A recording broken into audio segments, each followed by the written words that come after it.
Kuzambo and welcome to Dawai Kudroen. Tonight I have a guest whose CV runs into more than 20 pages, and reading out the CV itself is going to make a very long program. So what I'll do is a brief introduction indeed from my side would be that Professor Robert Klitgaard is a professor at Harvard and Yale universities. So apart from that, let me give you this opportunity so that you can tell us a bit more about yourself. I used to be a professor at Harvard and Yale. Now I'm a professor at Claremont Graduate University in California, where I served as president, and I was dean of the Rand Corporation, the world's biggest think tank. But it's been my blessing to be able to travel the world and help countries reform their economies and improve their governance. I've written 9 books. The latest one is an e-book, which your listeners can get. It's called Tropical Gangsters 2, and it's available on Amazon. What does that book tell us about tropical gangsters? Well, it talks about organized corruption in places like Nicaragua and South Sudan and Equatorial Guinea and Bolivia and Haiti. Some of the poorest places in the world are victimized by abusive governments. And it's describing what it's like there and what their efforts are to make reforms happen. I know it's too much of an ask to ask you to tell our viewers the international scenario of corruption, but you have been to several countries. What is the scenario like? Well, it's a positive scenario. It's a positive scenario. People don't like corruption. There are positive forces from business and civil society and government to reduce corruption. And around the world we see remarkable success stories of what people thought was corrupt culture and ingrained ways of life changing in a few years to something that's much healthier. Sir, please correct me if I'm wrong.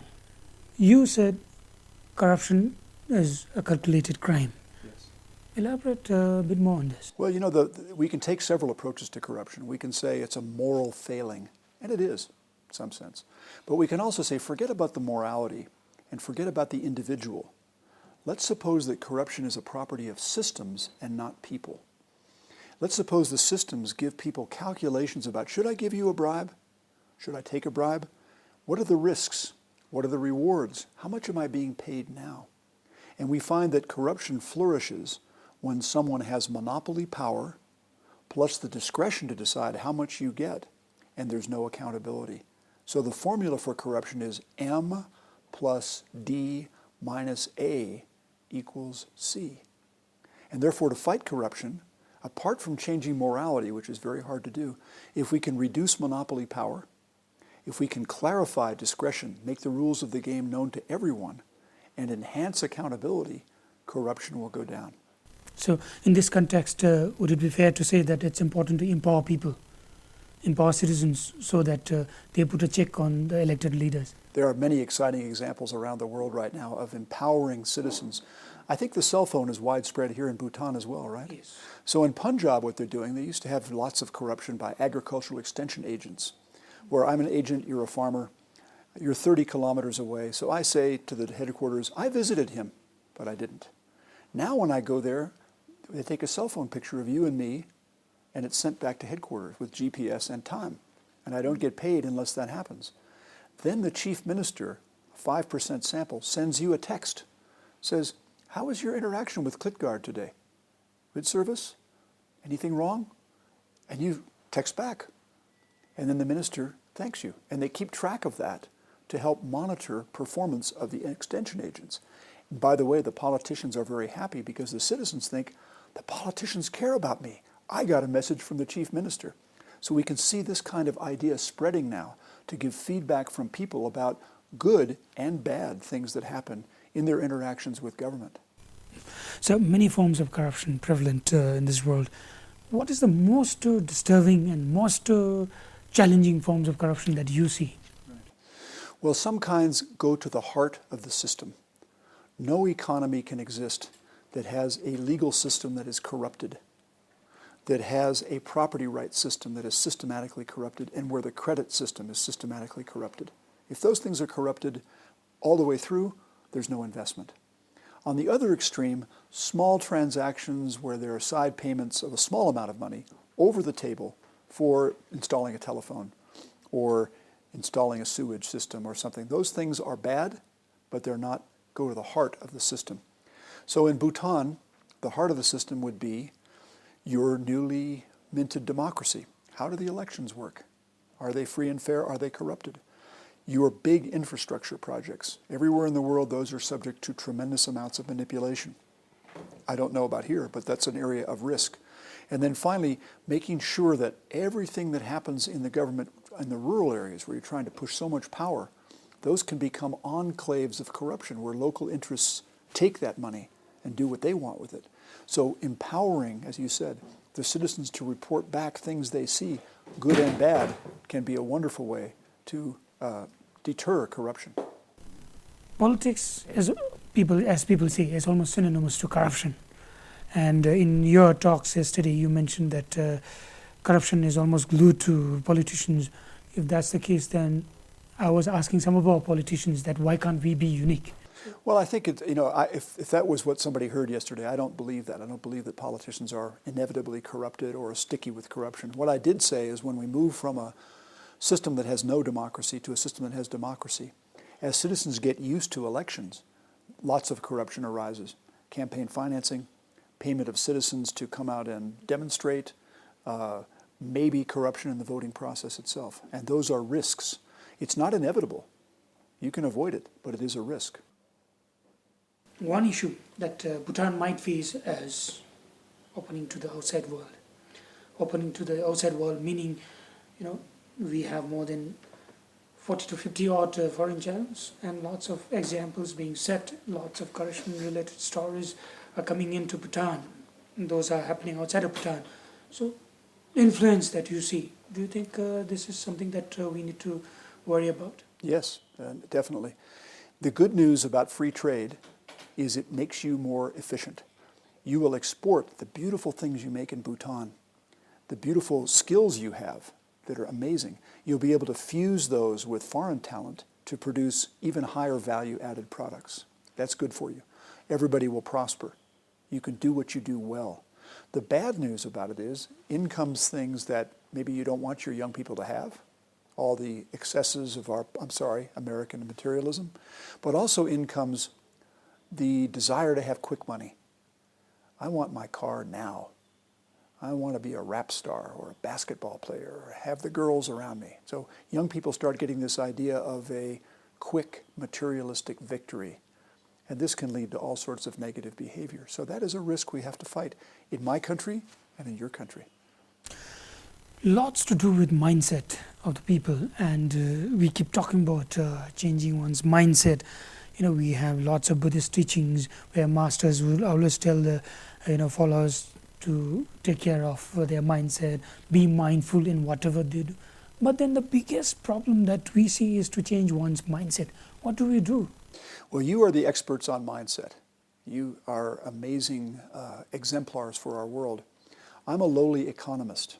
So although I have very strong beliefs and teach my children about their mindsets, I don't know how a Ministry of Finance or a Ministry of Transportation or a large company tries to change the mindset of its employees. You can try to invigorate them and inspire them, but also you have to make sure your systems are not full of monopoly plus discretion minus accountability, that people are rewarded for good work and punished for bad things.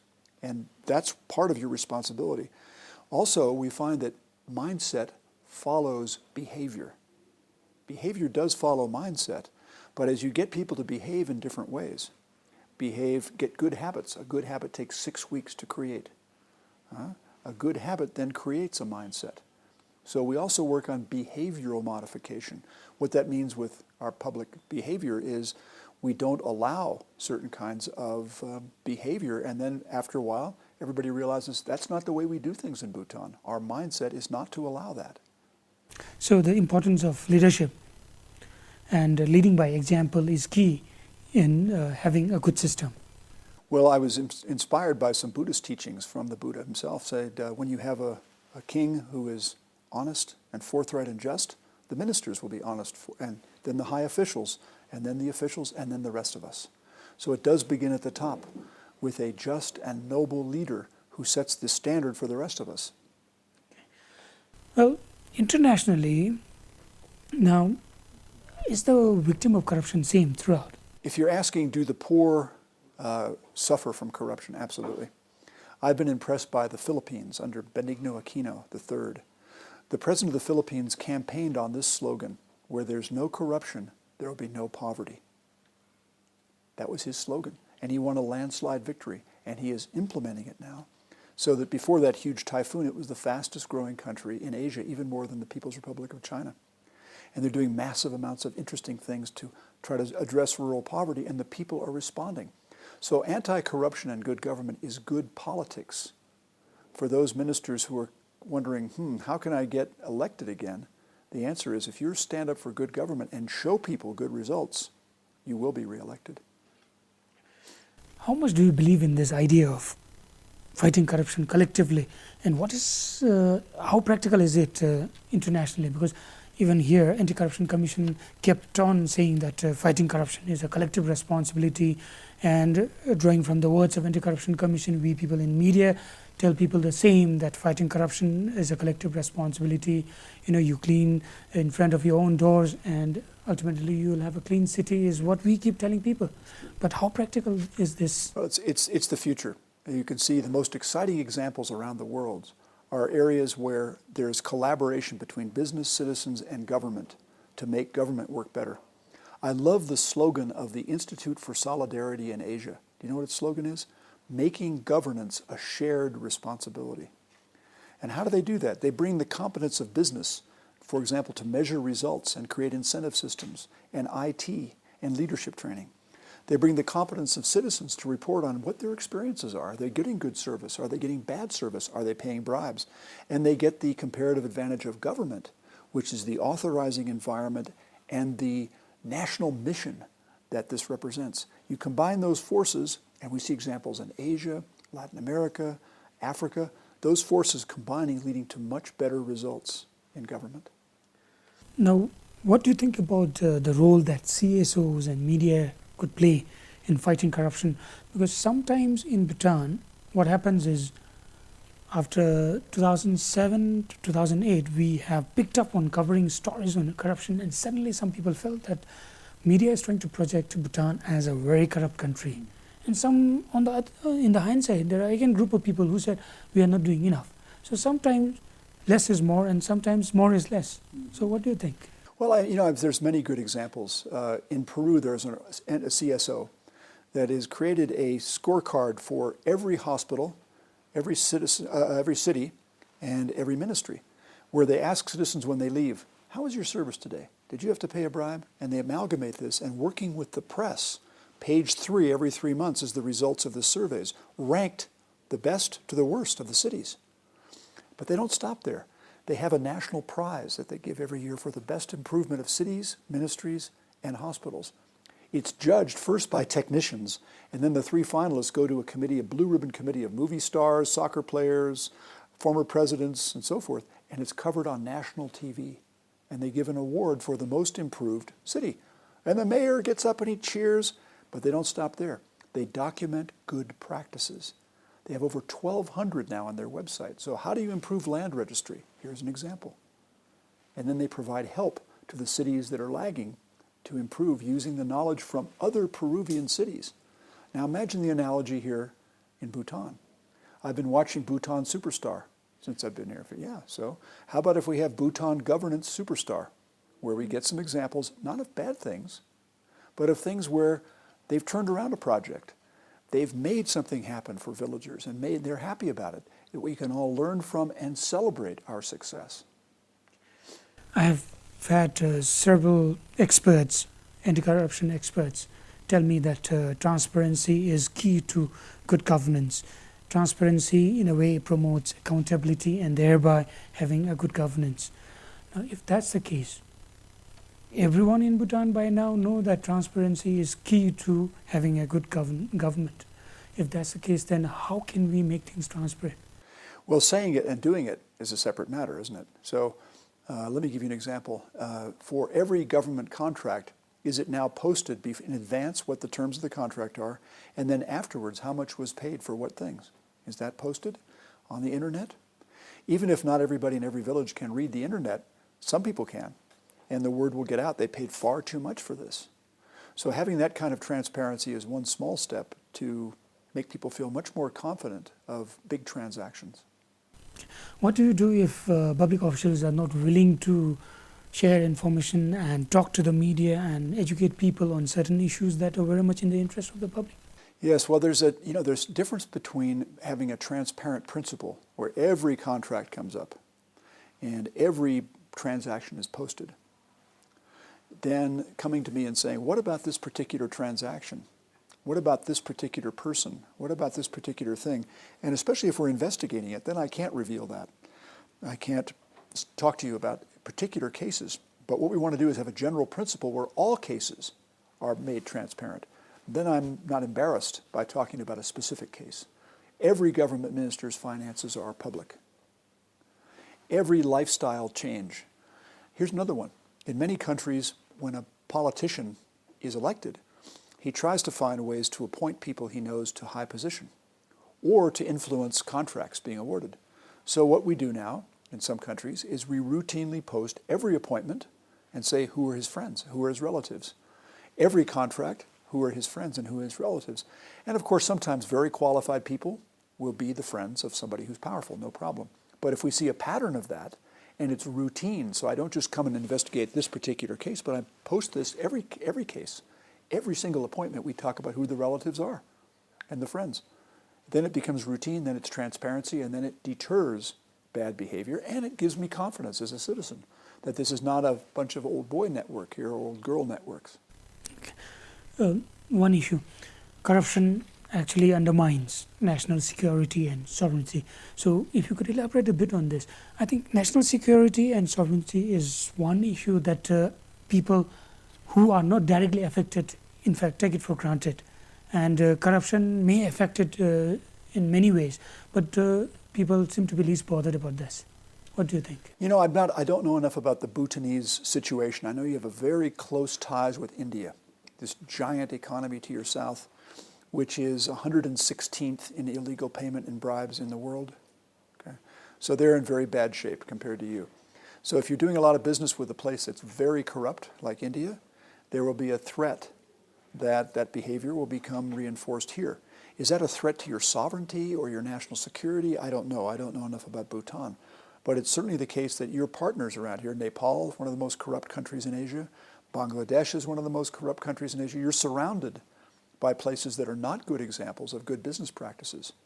Ethics in business in India is number 86 in the world. Okay? So we've got to protect ourselves by good systems to make sure that those practices that are routine for them don't become routine for us. I just don't know enough about Bhutan. In some countries, the military plays a huge role. I don't know if it does in Bhutan. And so the military can be a hive of corruption. You think of Egypt or Indonesia before Yudhoyono. I mean, these places have the military in business making canned soda drinks, making roadways, making school buildings. The military, running hotels. So what are they doing? Well, what they're doing is making money. And then, of course, military procurement is famously corrupt in these countries. So when you get your military systematically corrupted, it's very dangerous for national security because then you have coups d'etats, you have, you try to clean it up and they say, no, you can't clean it up, I'm too big for you. So, in Indonesia, the police was very corrupt. The anti-corruption agency, when it was new, there's a telephone conversation between the chief of police and the head of the anti-corruption agency. And the chief of police said, you are just a lizard, I am an alligator. You watch out, don't come investigating me. In a democratic setup, be it any democracy in the world, now one challenge that people see is electoral corruption. How much concerned should we be in our case? There's a very big concern there. I don't know Bhutan's situation, but I think for most emerging democracies, this is a great challenge. And it happens in two ways. One is the financing of the campaign, which can be very wasteful. Lots of money must be raised, and so politicians in office try to find ways to get the money for their campaigns. That happens in my country as well. Try to find ways to raise money. Our congressmen now are spending 50% of their time raising money for campaigns. Wasteful. The other side is the actual election itself, when people are kept away from the polls through abusive behavior, or there are false ballots cast, or ballots are lost, or ballots are counted corruptly. That's a very grave danger. So I guess both are dangers, but if I were Bhutan, I would focus on the electoral process, making sure that's very clean, lots of civilian participation and oversight by all parties, making sure that there's a guaranteed mark that anybody who votes will have it. So just to make sure that process is absolutely pristine. Final question, not so much of a question, but what would be your advice to Bhutan or Bhutanese? Because we tend to believe in foreign as well and listen to the foreign as well. I'm very impressed by your country. You have such a warm heritage here. You have so much talent here.